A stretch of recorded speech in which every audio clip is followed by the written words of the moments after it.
Today is Kislev. So Wednesday is Tes Kislev, which is the birthday and the passing away, the Histalkus of the Mitteler Rebbe. So the topic that we're going to be doing is the Mitteler Rebbe. I'm continuing with you from the time the Mitteler Rebbe became a Rebbe. That's where we're starting. He became a Rebbe at 39. He became a Rebbe at 39, and he was a Rebbe for 15 years. He was born in Tavkuf Lamed Dalet, 1773, and he became a Rebbe in Tavkuf Ayin Gimel, which is 1812 or 1813 in the beginning, something like that. You all know the story that the Alter Rebbe had run away from the French, from Napoleon. Who the Alter Rebbe didn't call him Napoleon. The Rebbe said that he hates Bonaparte, Napoleon, so much, you can't hate more, anything more than I hate him. The Alter Rebbe saw him as a tumash ein kamoyo. He hated him, sinas mavis. He ran away. But he didn't just run away, he destroyed he burned his house down, he burned his property. So when the war was over and then the Alter Rebbe passes away, there was much no place to go. There were 60 wagons. 60 wagons is a lot of people and a lot of belongings, an awful lot of stuff. The Alter Rebbe traveled with his whole mishpacha, all of his children. He had 6 children, all married, with wives and children, in other words, grandchildren, sometimes great-grandchildren. And the Alter Rebbe schlepped everybody with him. As far as I know, they lived with him. And there were some chassidim who came along, and their belongings, and boom, Alter Rebbe passes away. Well, the Mitteler Rebbe had actually gone to look for housing in a place which later became famous as a chassidish city called Kremenchug. But when the Alter Rebbe passed away, all of those plans were in his battle. And the Mitteler Rebbe became the Rebbe. The Mitteler became the Rebbe without much of an issue, because the Alter Rebbe had left a tzavah, an oral tzavah. The Alter Rebbe told 2 chassidim 2 years earlier that it's their job to make sure that the Mitteler Rebbe sits on his chair and nobody else. Al kisi lo yeshes, or nobody else just sit on the chair. Now the fact was that there was a politics, there was another team, and the other team was Rabbi Levi, Rabbi Strachler. I'll talk about that a little later. But the Alter Rebbe left strict instructions that nobody should sit in the seat. He told the Pilchus Reizes and another chos, I think the Plemah Freitas, I know the nature of my son, that he's very humble. So I'm making you shluchim to see to it that he should become a Malabokah. So the Mitteler Rebbe pretty much became a Rebbe without contention. And if you know the history of Chassidim, the biggest problem with a Rebbe becoming a Rebbe is the Rebbe himself. The Tzemach Tzedek did not want to be a Rebbe. And this is Rebbe Rashab did not want to be a Rebbe. Our Rebbe didn't want to be a Rebbe. That's the biggest obstacle to overcome. But apparently the Mitteler Rebbe had no issue, and more or less it was seamless. It just happened. The Alter Rebbe was nostalgic, and the Mitteler Rebbe became the Rebbe. Like I said before, there was a competition. Rabbi Levi had his own Chabad, which I'll talk about the Mitzvah Hashem later on. But remember that the Mitteler Rebbe and the Alter Rebbe run away. There was in Kfar Piyene, which is very far away from where Yidden live. I don't know the map of Russia, but that's not white Russia. When the Alter Rebbe passed away, the Rebbe is buried in Gadich, in Hadich, in the Ukraine. It's a different part of Europe, of Eastern Europe. It's not where the Alter Rebbe's Chassidim live, where the Lubavitch Chassidim live, where Aisha Chassidim, Russian Chassidim. And the word Russian Chassidim is not just a geographical limitation, it's a cultural limitation. Russian Jews were very different than other kinds of Jews for all kinds of reasons. And the Mitteler Rebbe made the decision to move back to White Russia. It was a big deal. The whole family was living in that part, I don't know what they call it, Malorussia, small Russia, which today it's the Ukraine, or I think it was the Ukraine at some point. And they made the decision that Mitteler Rebbe to come back to Russia, where the Alter Rebbe had built his Chassidus. Alter Rebbe created his community and built his Chassidus, and he had his Chassidim, and the Mitteler Rebbe made the decision to come back to White Russia. When he made the decision to come back to White Russia, he made the decision to settle in the city called Lubavitch. And that's the history of Lubavitch. Lubavitch starts with the Mitteler Rebbe. The Mitteler Rebbe, Tzemach Tzedek, and Reb Menashe, and the Rebbe Rashab all lived in Lubavitch. The Rebbe Rashab left Lubavitch near the end of his physical life, and then of course the Friedrich Rebbe was the wandering Rebbe, and our Rebbe was conquering America. But the Mitteler Rebbe moved to Lubavitch. Now the thing that's interesting is that Lubavitch is literally walking distance from Liozne, where Alter Rebbe was born. Alter Rebbe was born in Dozhne. The last years of his life he lived in Liadi, which is very far away. The house he had burned down was in Liadi. The last 11 years of his life he was forced, if they see the Rishonos to move from White Russia, and he moved in Liadi, but the Mitteler Rebbe had to come back to what the Alter Rebbe's foundation was. The Alter Rebbe started Chassidus in Liozne. Most of his years as a Rebbe, until the second arrest, was lived in Liozne. The Alter Rebbe was born in Liozne, and except for a short stint of a few years where he lived in Vitebsk, he basically spent his whole life living in Liozne. At the end of his life, he was forced to move. The Mitteler decided he was going to move back to that same place, but he didn't settle in the city of Liozne itself. He settled in the city of Lubavitch, which is about 10 or 11 kilometers away. It's It's not very far. You could, if you have good feet, it's a couple hours. You can walk. You can walk from Liozne to Lubavitch. It's not far at all. Now, of course, remember that Liozne had a Beis. In Liozne, there was a cemetery where some of the most important people were buried, including, amongst others, the Tzemach Tzedek's mother, the Rebbe's and Tveda Leah. And the Tzemach Tzedek would often go from Lubavitch to Liozne to be Mishtateach al Keberimi, to be by his mother's tziyim, and so forth. And the Mitteler Rebbe chose Lubavitch. Now, the logistics I don't know. In other words, the practical side of it I don't know. The spiritual side of it is that the Alter Rebbe was a child of, 11 years old. And he left home. He went away from Liozne to Lubavitch. Alter Rebbe got, the Lashon of the Sichas is, I made a mistake about this. I thought I had seen something different, but I'm not sure. I never found the source again. At a young age, Alter Rebbe decided to leave home and to go learn Torah in the Fremd, away from home. Because the Gemara says, if you want a success in learning, move away from home. I think it's before Bar Mitzvah. And he went from Liozne to Lubavitch, which is a stone's throw. In Lubavitch, there were famous Chassidim, Rabbi Yossi of Lubavitch, Rabbi Chabad of Lubavitch.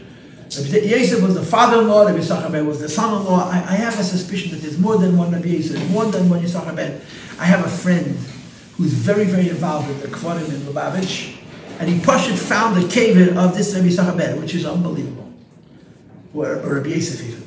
He found the cave of one of these two tzaddikim. They were the Alter Rebbe's teachers. Alter Rebbe moved from Liozne to Lubavitch. Rabbi Yossi of Lubavitch. Rabbi Yossi was first the Rav, and then he became the Maggid. Rabbi Chabad was his son-in-law. And Rabbi Yossi went away to the Baal Shem Tov to learn Chassidus. And he left his son-in-law in his place. And when he came back, the people said, "We like your son-in-law. Stay where you were." So the son-in-law became the Rav, and the father-in-law became the Mashpiyah. What's amazing about this story is that this Rabbi Chabad was the Alter Rebbe's Malamed as a child. Later on, when the Rebbe Maggid passed away, he became a Rebbe in a city called Kabilnik. He was called Rabbi Chabad Kabilnik.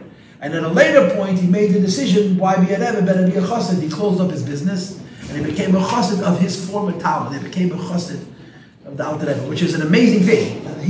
He was older than the Alter Rebbe. He became a Guterid, and he gave it up to be a Chassid of a person who he taught Torah to when the Alter Rebbe was younger. So Alter Rebbe spent time in Lubavitch as a child. How many years? I don't know, but it was more than a couple. It was a Meshach Zman. And he got married at 15. And when he got married, he moved to Vitebsk. So it couldn't have been that long, but he spent a few years in Lubavitch. And the Mitteler Rebbe bought land in Lubavitch in the very same spot where the Alter Rebbe had lived as a child when he was living in Lubavitch. And that's where the Mitteler Rebbe built his famous shul. Mitteler Rebbe built a fanem. They used to say, and I heard this, I didn't see this in print, but I heard this from Mashpiyim, that the Mitteler Rebbe had what's called a Hoidu Aleinu Shul. You know what Hoidu Aleinu Shul means? You can start a Hoidu at one end and you finish a Aleinu at the other end. The shul was so large, you can walk across the shul from end to end and daven the whole davening. I don't know how fast they daven, like we daven, like the Mitteler Rebbe's Chassidim, I don't know. But it was a very, very large shul. They called it the Hoidu Aleinu Shul. That shul stood for a while. At some point, a fire destroyed it. I mean, there were fires constantly destroying things. But the Mitteler Rebbe built himself a shul and a chotzer in Lubavitch, which was apparently a fanem. It was big and beautiful.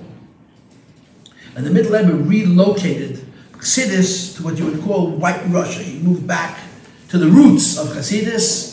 The Alter Rebbe, who was born in Liozne and spent some time in Lubavitch, and his son, the Mitteler Rebbe, came back to what was called Belarusia, White Russia. White Russia is very Lithuanian, it's very Litvish. To establish a Litvish Chassidus, a Chabad Chassidus in Lubavitch.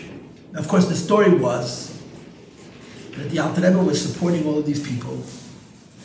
He was supporting his whole family, his children. He had 6 children. He had 3 sons and 3 daughters. I don't know if he was supporting all of his daughters, but I believe his sons lived with him. And his sons were all married with children, none of them had grandchildren. And Alter Rebbe was paying the bills. And when they ran away from Napoleon, they all went with him, and Alter Rebbe passes away. So the Mitteler Rebbe made a trip. He traveled around over the countryside. The Rebbe's tzaddikim, who needed money, they would make a trip, and they would come from city to city. And each city that they came to, they would say chsidis, they had fabrengens. They took people to yechidis, and people would leave them money. It was a way for a Rebbe to raise funds to support himself. And tzaddikim did it when they needed to. Arabim didn't like to do it. The tzaddikim did it when they needed to.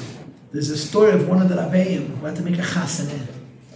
And he asked his daughter if she'll forgive the fur coat. When a Kala got married, she was entitled to a fur coat. I think it was one of the Rabbeim had to raise money to make a chasaneh for one of his children. And he asked his daughter, will you be mavated on the pelts, on the fur coat?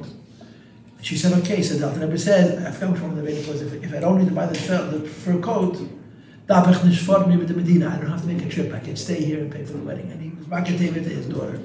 I forgot which one of the Rebbe it was. But when they needed money and they didn't have money, they would travel. The people gave him.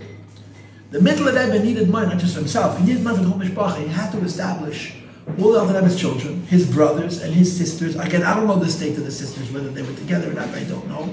And his children, in other words, Alter Rebbe's grandchildren, who were married, and his nephews and nieces. The mishpacha was big. So the Mitteler Rebbe traveled all over Eastern Europe, by Russia, and he raised 35,000 ruble. 35,000 ruble. And this story is very, very important because it connects to the Mitteler Rebbe's arrest. He raised 35,000 ruble.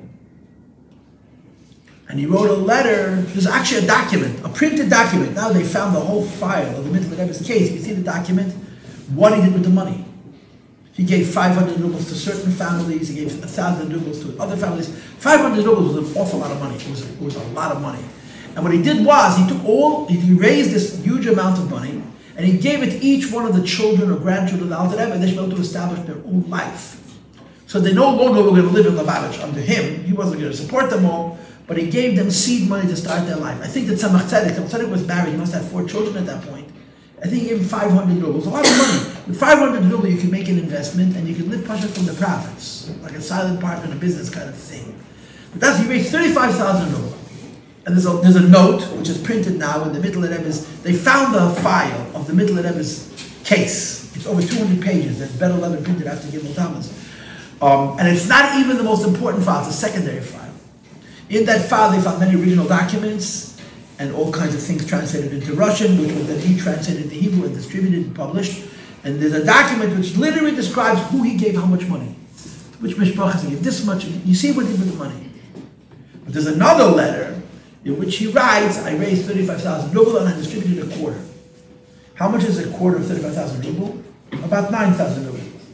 But the way the letter was written in Hebrew and translated into Russian, it can be read 2 ways.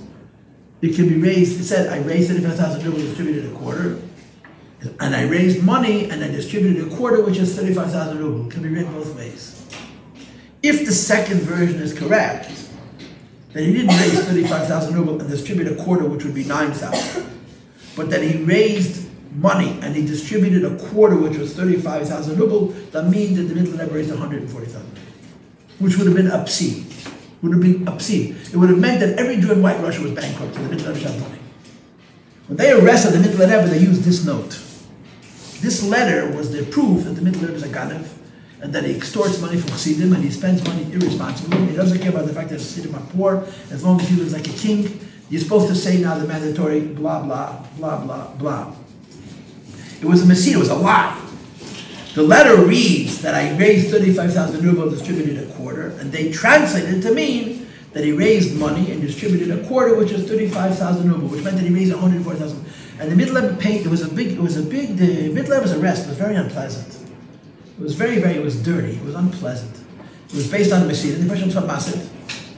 And it was not money. They were accused the Mitteler Rebbe of spending money irresponsibly, which is not the kind of thing you want to accuse the Rebbe of. The Alter Rebbe was accused of what? Of spreading chassidus. The Mitteler was accused of spending money irresponsibly on himself. But this is the beginning of that story. He raised a lot of money, and he helped all of the children of the Alter Rebbe establish himself. And then he moved back to Lubavitch. When did he get to Lubavitch? It looks like at the end of the summer. Alter Rebbe passed away in the winter. Alter Rebbe's yahrzeit is Chabad Tevis, Tov Kuf Ayin. Alter Rebbe passed away the 24th day in the month of Tevis. In the beginning, I'm assuming, is either the very end of 1712 or the very beginning of 1713. But it took time. It took time for the Alter Rebbe to be buried. It took time for the Chassidim to catch their breath. The war literally ended at the same time the Alter Rebbe's Histalkus, and the world had been destroyed. The French destroyed White Russia, so people had to catch their breath. And the Mitteler Rebbe had to make a decision. The Alter Rebbe weighed. The Mitteler Rebbe thought about it, and he asked himself, "What should I do? Where should I go? And how should I be?" And after some time, he made the decision to go back to White Russia and to settle in Lubavitch. So it seems like that he didn't come to Lubavitch till Elul of that year, 1713. Tov Kuf Ayin Gimel, he returned to Lubavitch, and that became, as the Rebbe said, the Ir Abida, the capital city of Chassidus, for the next 101 or 102 or 103 years, depending on how you count the numbers. But he came back to Lubavitch. When Mitteler came back to Lubavitch, Chassidim started to come. Chassidim started to come. You have to remember, the world had been destroyed. The world had been destroyed. It was a churban. What the French did was terrible.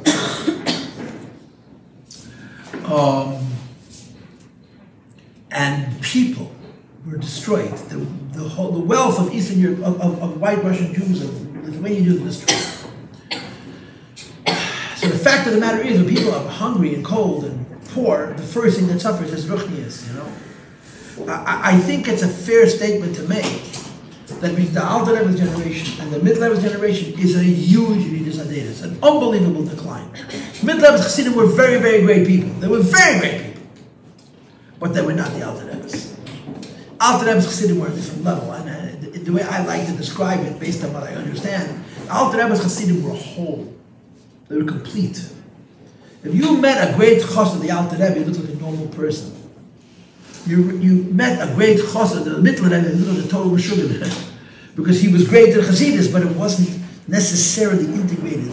Alter Rebbe's Chassidim were so great, they were even businessmen, successful businessmen, and they davened every day for 6 hours. Alter Rebbe's Chassidim were amazing. It was a special time. The Mitteler Rebbe's Chassidim were after the war. It was a new generation. It wasn't the same people. And they were also, compared to us, I mean, we're nothing compared to them. But compared to the Alter Rebbe's Chassidim, in the Mitteler Rebbe's Chassidim, you saw people who are in one way exceptional, and in other ways maybe they were not so exceptional. It wasn't the wholesomeness that you saw by the Alter Rebbe, by the Mitteler Rebbe, from what I understand, what I'm able to surmise. Alter Rebbe came back to Lubavitch, became a Rebbe. And he did what the Rebbes do. What do the Rebbes do? They teach Chassidus. And the Iker is, they teach Chassidus, Almanas, Lasses. The purpose of learning Chassidus is to daven, to use the Chassidus to become closer to HaKadosh Baruch Hu, and ultimately not just use the Chassidus to become closer to HaKadosh Baruch Hu, but use Chassidus to also develop what's called Midas Tavis, to become finer people. And the Mitteler Rebbe was the Rebbe for 15 years, and he did it in an unbelievable way, and to a very, very great degree of success, even though his Nesius was so short. The first thing you have to understand is that the Mitteler Rebbe was really a Rebbe before he was a Rebbe. During the Alter Rebbe's lifetime, the Mitteler Rebbe was Mashpia. And during the Alter Rebbe's lifetime, the Mitteler Rebbe as a Mashpia used to say Chassidus. And during the Alter Rebbe's lifetime, the Mitteler Rebbe used to say Chassidus as a Mashpia. He didn't just repeat the Alter Rebbe's Maimorim, he said the Maimorim with his commentary. Now, before the Alter Rebbe passed away, the Mitteler Rebbe was already saying Chassidus the way he was going to say as a Rebbe. And nobody said boo, because the Alter Rebbe supported him. Rabbi Rashal was trying to pull that off, and the Alter Rebbe got really upset at him. But the Mitteler Rebbe had carte blanche. The Alter Rebbe's support and pride in his son, the Mitteler Rebbe, was really very, very unusual. And the Mitteler Rebbe had the Alter Rebbe's full trust. And the Mitteler, before the Alter Rebbe passed away, he was already, in many, many ways, acting as a Rebbe, giving Chassidus as a great chef. So he became a Rebbe, it continued, and it became more. And the Mitteler Rebbe drew young people to him, and he began to say Chassidus and teach Chassidus, and as I said before, very, very importantly, he began to teach Avodah. I don't know if you know this. The Mitteler Rebbe has Sefer, which is called Kuntras HaHispoilus. The entire Kuntras HaHispoilus is a teach about his bonus and davening. The whole thing about how to daven, the Abbas Hashem, Then the Mitteler Rebbe has a Sefer called Shar HaYichud, which talks about, say, the Histalkus. It's mentioned in Ayim Yem, Shar HaYichud is. But the first bunch of programs, the Shar HaYichud, are also about his bonus, how a person is supposed to think. The Mitteler Rebbe was the closest Rebbe to a Mashpia. Of all the Chabad Rebbes, the Mitteler Rebbe acted most in lieu of a teacher. Especially he taught Chassidim how to daven. He taught Chassidim how to think. He taught Chassidim how to do avodah pnimis of Chabad in a much closer way than any other of the Chabad Rabbeim, which translated into something, which is this. The Mitteler Rebbe was very close to this Chassid. The Frierdiker Rebbe writes, what the Mitteler Rebbe gave his Chassidim, no Rebbe gave. But because he was so close, he was also so critical. The Mitteler Rebbe beats his Chassidim like you never saw. None of the Rabbeim, there's letters, not a lot, but enough. The Mitteler Rebbe was closer to than the other Rebbe, but he was more demanding of us than the other Rebbe.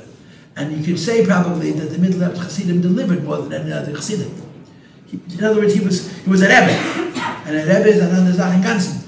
But his Rebbeship consisted more than any other Rebbe, Pasha being like a Mashpia, teach Chassidim how to daven. When er gemont von sie, he demanded from them avodah on a level that in many ways you could say he gave to Chassidim more than any other Rebbe gave, which includes even the Alter Rebbe, which means that the Chassidim, the Fierach der Madrege, gave back to the Mitteler Rebbe more than any other Rebbe Chassidim gave. It was a very, very special, unique time. So there's a lot of parts to this. The first part is Pasha, the Chassidus, the saying of Chassidus. When the Mitteler Rebbe became a Rebbe, and this is a funny word to use, he said Chassidus like a normal person. What's a normal person? There's a schedule. Chassidus is Friday night, Chassidus is Motzei Shabbos, Chassidus is Shabbos morning, Chassidus is on special occasions, even if it's more than once a week, and it has a time. 7 o'clock, the Rebbe would say a Maimed, and the Rebbe would come out and he would stand on a bima. I think the Mitteler Rebbe said Chassidus standing up a lot, and the Chassidim would stand and listen. If the crowd was very big, they would carry the bima outside into the courtyard. They would say Chassidus outside. You have to remember, in the shtetl, there's no fire engines and there's no cars and there's no nothing. It's quiet. It was almost as quiet outside as it was inside. And if the crowd was very large, it was very hot. They would in the morning of the Hoif in Chotzer, he would say Chassidus to the people, and he would say Chassidus. So in the beginning it was normal. It had a schedule and it had a certain amount of. You had a pretty good idea how long it's going to take. How long it might take. When I was growing up, a Maimon by the Rebbe was 15 minutes. Special Maimon, long Maimon was 30, 35 minutes. Rarely was there a Maimon an hour. My father's Gesundheit told me when he was growing up, a Maimon was at least an hour. But there was a limit. When the Mitteler Rebbe became a Rebbe, he started off, he was up normal. And then after a while, it became crazy. It's hard to know exactly how. But as the years of the Messias went on, it became crazier and crazier. It got to the point where, number one, there was no schedule. He called you, 2 o'clock in the morning, came out of his room and said, go call the Chassidim and say Chassidus now. And you'd go wake up all the Chassidim, they'd come running, they'd some ran to the mikvah on the way, and they would roll into the shul, and the Rebbe came midnight and get up Chassidus. So it could happen many times. Vashenis, there was no end. You would talk. This was a man who was born with bad lungs, with respiratory problems. And he could speak for hours and hours and hours. So in the beginning it was more normal. With the Zeit, it's hard to know exactly what the turning points were, but it became more and more. And the Mitteler Rebbe, wow. You see, but it's not hard for a tzaddik to sit and say Chassidus for 6 hours, or for 8 hours, or for 10 hours. It's really not hard. I mean, I'm not a tzaddik, so I don't understand how, but it's really not hard for a tzaddik to do that. What's the hard part? What's the hard part? They had to listen. And the Mitteler Rebbe started off slow because he was raising his generation. And the Mitteler Rebbe did not say Chassidus for 6 hours until he knew Chassidim could listen for 6 hours. He did not say Chassidus for 10 hours until he knew Chassidim could listen for 10 hours. So he built them up. By the time the Mitteler Rebbe passed away, there was an army of hundreds of men, hundreds, maybe thousands, hundreds for sure, who would concentrate for 5-6 hours in a row without a blink. They developed concentration that's not normal. Because the Mitteler Rebbe trained them into the art of concentration and meditation, contemplation, thinking, and listening. And when the Mitteler Rebbe said Chassidus all those hours, the Pella was not that he spoke so long, even though physically no one understands how a man with bad lungs could speak for so many hours. The Pella was that they could listen so long. Their wives didn't get away. Their wives. A study of the Shalom Bayis of the Mitteler Rebbe's Hasidim is probably better not to do, I would say. I have a problem. I don't know how to lie. I should tell you, they were incredible husbands. They brought them flowers. The whole thing is 15 years. The whole thing, start to finish, is 15 years. A very short time. Of those 15 years, I like to say the Mitteler Rebbe didn't bring Chassidus down into this world. He took his Chassidim to Gan Eden. They were nuts. They were in a different world. They had no food to eat. They had no food. And they would sit for hours and hours and speak Chassidus. When the Mitteler Rebbe passed away, Tzemach Tzedek became a Rebbe. Tzemach Tzedek to them was so anticlimactic. Because the Tzemach Tzedek was never normal. There was a schedule. It was only once a week. They were used to Chassidus every day. And not for half an hour, for hours and hours and hours. Tzemach Tzedek was a great Rebbe, but to them it was a disappointment. Because they were drunk with Chassidus. The Mitteler Rebbe raised up his Chassidim to a level that's really extraordinary. There's no equal to it. I don't know how their families looked. And I'm not saying necessarily that every hanhog of every chos of the Mitteler Rebbe was exactly where the Eibishter would want it to be. But in terms of the Mitteler Rebbe and his Chassidim, it was something else. It was really, there's no equal to it. There's no equal to it. There's no equal to it. It was so much, and it was so quick. 15 years from beginning to the end, the whole thing. And the Mitteler Rebbe created a generation of people whose understanding of Pnimis HaTorah was really unbelievable. So I want to start from the beginning. Alter Rebbe had a chassid whose name was Reb Zalman Zezmer. Reb Zalman Zezmer was a giant of giants, a giant of giants. Okay, I'll tell you who Reb Zalman Zezmer was. Reb Zalman Zezmer was the mashpia, someone asked me the word mashpia, of a chassid by the name of Reb Hillel Parachi. Have you heard of Reb Hillel Parachi? Yeah, Reb Hillel Parachi, who asked me about the word mashpia? Reb Hillel Parachi used to say in Yiddish, Jeder chassid darf haben a Rebbe mit a chassid. Which meant every chassid needs a Rebbe and a chassid, which means in English you have to have a chassid and a mashpia. His Rebbe was the Mitteler Rebbe, and his chassid was Reb Zalman Zezmer. Reb Zalman Zezmer is the only chassid who's mentioned by name in my motto of our Rabbi. K'maymer Reb Zalman Zezmer. In other words, his Torah is called the Chassidus. The Rabbi writes about Reb Zalman Zezmer that he was madrege of Chacham B'Etzem Koyach Chachmasei. You ever heard that expression? Chacham B'Etzem Koyach Chachmasei? I'll just tell you that this is the madrege of Shlomo HaMelech. That's it. The Alter Rebbe had a chassid, who was the madrege of Shlomo HaMelech. Chacham B'Etzem Koyach Chachmasei. And Reb Zalman Zezmer was an incredibly great chassid. And he was a chassid. It's a whole story how he became a chassid. But the Alter Rebbe was his teacher. The Alter Rebbe was his Rebbe. Alter Rebbe passed away, he made a statement. And the statement was, Chabad is finished. What we have, no more Chabad. That's what he said. The Alter Rebbe gave us Chassidus. And the last 10 years of Alter Rebbe's life, he gave Chassidus a shefa she'en kamayim so much. Which is now all in print. You can buy this Seminary. We see how much Chassidus Alter Rebbe said in the last 10 years of his life. He says, Merech Chabad v'Tzayin Chabad, Chassidus is closed. The frontier is closed. And the Mitteler Rebbe does their head. The Mitteler Rebbe heard this word in the name of Reb Zalman Zezmer. So the Mitteler Rebbe said, Vos? Merech Chassidus wird nicht sein, ich will sagen, aber there's no more Chabad. I'm going to speak and speak till it's coming out of your noses. And that's exactly what happened. The Mitteler Rebbe gave, and again, I want to repeat what I said before, he had been doing it when his father was alive. The Mitteler Rebbe was already saying Chassidus in this style during his father's lifetime. Alter Rebbe said a mime in 45 minutes, Mitteler Rebbe said a mime in 5 hours, but Alter Rebbe was still alive. When the Mitteler Rebbe became a Rebbe, this became more, and over time it became more and more and more. And he said, I'm going to speak, and I'm speaking that's coming out of your noses. And that's exactly what happened. Now there's another story with this same Reb Zalman Zezmer, which happened much later, but I'm going to tell it to you now, because I'm going to forget to tell you. Reb Zalman Zezmer was a very great man. It was a Chabad chassid. It was a chassid of the Alter Rebbe's, and then it was a chassid of the Mitteler Rebbe's. And it was a big deal. That he was a chassid of the Mitteler Rebbe's is a testament to his bittul. But towards the end of the Mitteler Rebbe's Nesius, you know what kind of memory he had? You know what kind of memory Zalman Zezmer had? When he would visit a mime, he'd go back to visit a mime of the Alter Rebbe. He wouldn't just remember the mime that the Alter Rebbe said word to word. He'd remember every person who was there, where they were standing, and what facial expressions they were making at each point of the mime. It was like a camera, like a movie camera. His tfisa was, in other words, he could recall a mime from the Alter Rebbe 20 years before, and see every person present and what they were doing at each point in the mime. It was not normal, his brain. The Hillel writes, it was Zalman Zezmer, Anira Isi Vilde Balim Moichet K'meir of Zalman. The first note of the Kundasai Spiders.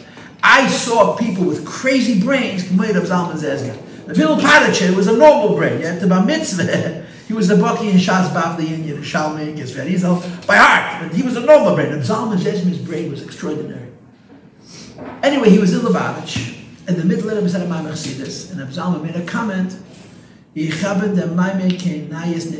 was nothing new in that Maimed. Everything that Rebbe said, he had heard before. Either heard from the Alter Rebbe or the Mitteler Rebbe. Now, the Zalman Zezma was not a Bived, it was not an ordinary man, and the Mitteler Rebbe was Makpid.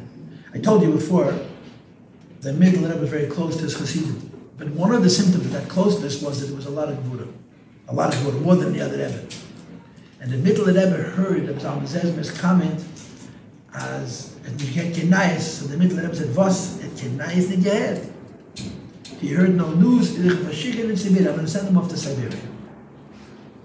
That's the way he said. He didn't hear anything on Maimon. I'm sending him to Siberia. In other words, he should have heard. If he did, then he knew. I'm sending him to Siberia. I'm punishing him. End of story. A little while after that, the Zalman Zezma came to Lubavitch because he was offered the Rabbonos of Babroisk. Babroisk was a really big city. And they offered the Zalman Zezma the Rabbonos of Babroisk. So he came to ask the Mitteler Rebbe whether they should take the job. So the Mitteler Rebbe said, Babroisk, Rebbe Hillel velach shikin in Babroisk. And velach shikin in Siberia. I'm going to send the Hillel parachute. Before the Hillel parachute was Rabbi parachute was Rabbi Babroisk. I'm going to send the Hillel parachute to Babroisk. Him, he said a second time, I'm sending him to Siberia. What was the end of the story? The end of the story was that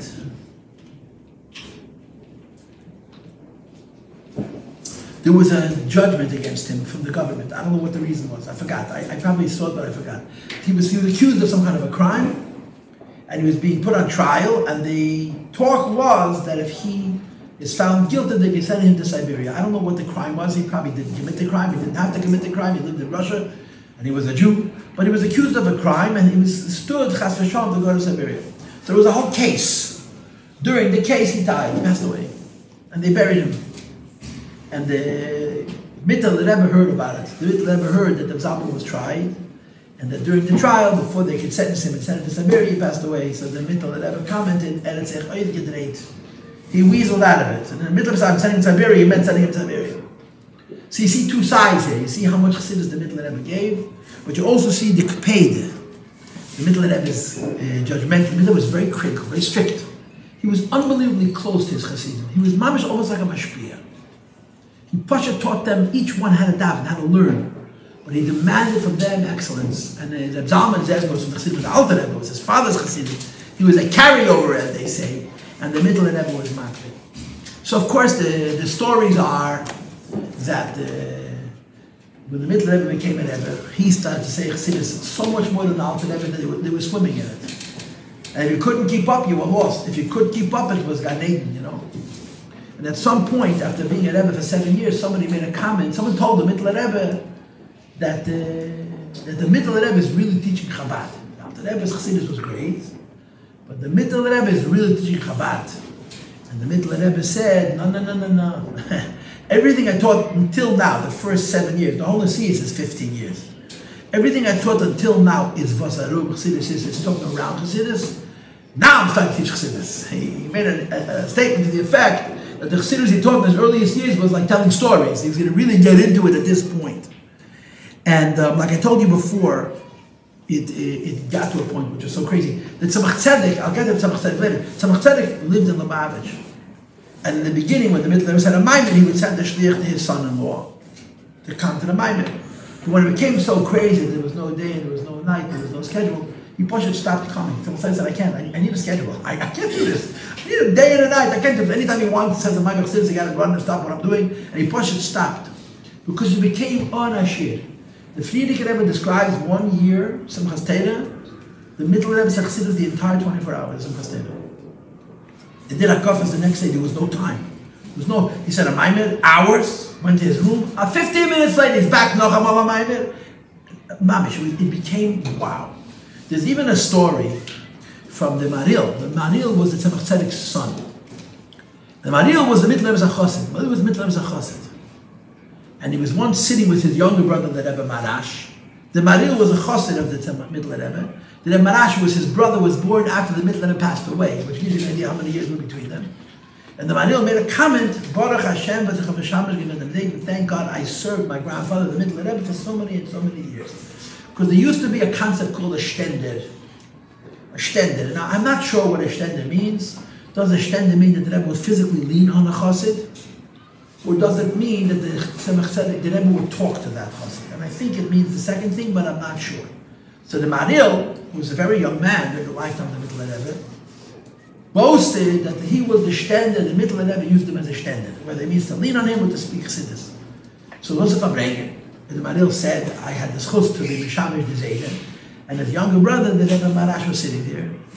And the Rebbe Marash says, what's so big? Why are you making yourself so proud? You know, the Rebbe Marash did it for a reason. He wanted to get to the truth. He says, what do you mean? 3 hours. 3 hours. The Rebbe leaned on me and said chassidus, or spoke to me. So the Rebbe Marash says, that makes you understand. So the Maril said, what happened once for 5 hours? And the Rebbe Marash is pushing and pushing and pushing. And each time he pushes more. The last version, I saw in one place, 17 hours in a row. In another place, 18 hours in a row, non-stop. The Mitteler Rebbe leaned on his grandson and spoke chassidus. So when he got to that number, the Rebbe Marash said, yeah, you have what the most. The Rebbe Marash probably knew the truth, and he wanted his brother to reveal it, so he milked it out. The Rebbe leaned on you for 3 hours, so you become for that, you're so proud of yourself. Imagine how you should say chassidus 17, 18 hours in a row. And again, the Pele, he wasn't telling stories. It's deep, deep, deep philosophy. And yet people who could keep up. The miracle of the Mitteler Rebbe is what he made from his chassidim, they could keep up. And the Mitteler Rebbe did very unusual things that no other Rebbe did. Okay? We know that the Alter Rebbe printed the Tanya, but that was it. Alter Rebbe printed my mother. The Mitzvah Tzedek printed the Alter Rebbe's chassidus.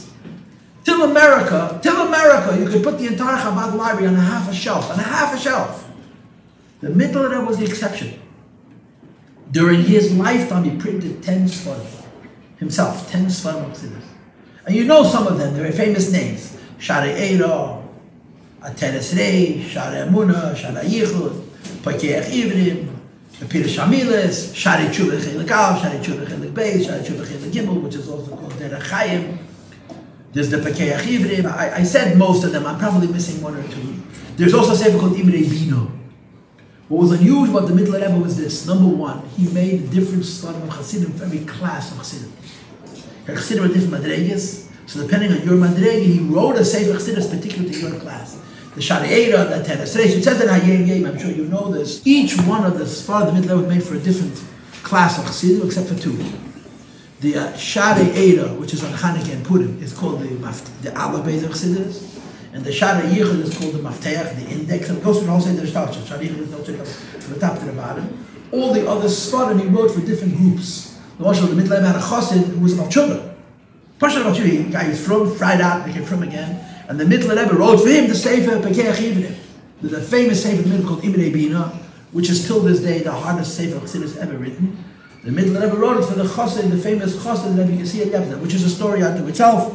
I should probably write myself a note that I should talk about the Kusha Lepler at some point.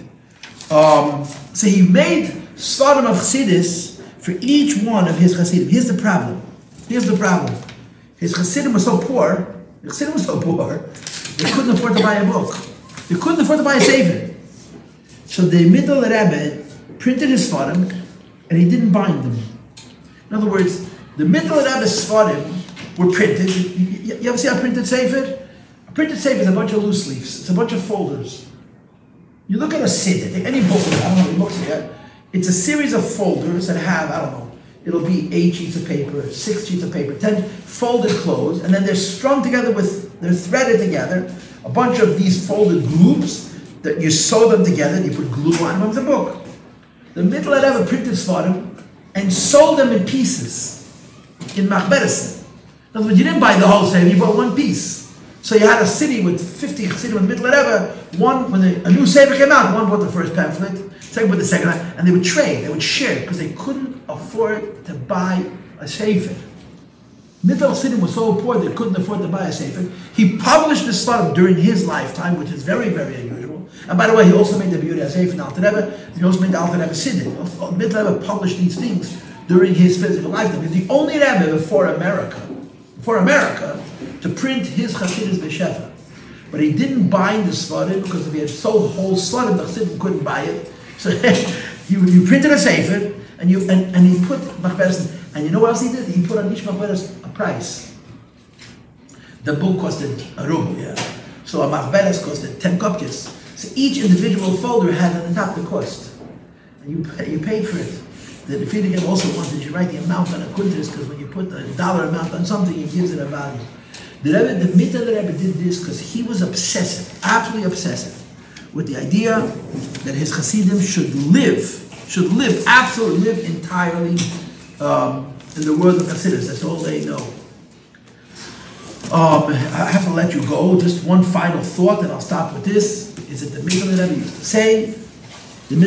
to say, that my title is, als twee jonge meiden dan zich treffen, met two Chassidim will meet, dan they reden, at the Canada, with the law, two Chassidim should meet, instead of talking about politics, or their family, or about their business, or about their weather, they should speak abstractly down about Chassidus, and that's how it was. The Mitteler Rebbe's Chassidim were so busy with Chassidus, I hate to say it, I don't know how many of them paid that much attention to other things. They literally, their chatter, their dvorbetelim, their private conversations, was all about Chassidus. Now I'm going to leave you on a cliff, and I'm going to continue this tomorrow with the Seminary Alt girls. The Alter Rebbe had very strict rules about visiting him. There were very strict rules. You couldn't come more than once in a year or once in 2 years. You could only come for certain weekends, and you could only stay for a few days. In addition, the Alter Rebbe only taught Chassidim to married men, to people who were already mature. Kids, and even Bacharim, but the Alter Rebbe, maybe they learned a little tiny, maybe they let him into Fableming, into Kislev, otherwise they were told, no, you'll be a mensch, you'll Chassidus. That's what it was with the Alter Rebbe. The Mitteler Rebbe opened the doors to young men, actually even Bacharim, but young people, young married people started doing Chassidus. And they had the time, because they were sitting, they were not working, they were sitting by their fathers-in-law and learning. And the Mitteler Rebbe invited you polite to come to Lubavitch. And you can come anytime you want, and you can stay as long as you want. There was one rule. That when you come to the Mitteler Rebbe and you go back to your city, you have to stop in every city on the way and chazer Chassidus. And that's how the Mitteler Rebbe was meifetz Chabad all over that part of the world, because the people came to Lubavitch and then go back to their towns, and I'll continue to be Hashem tomorrow with the Seminary Olive Grove. Okay.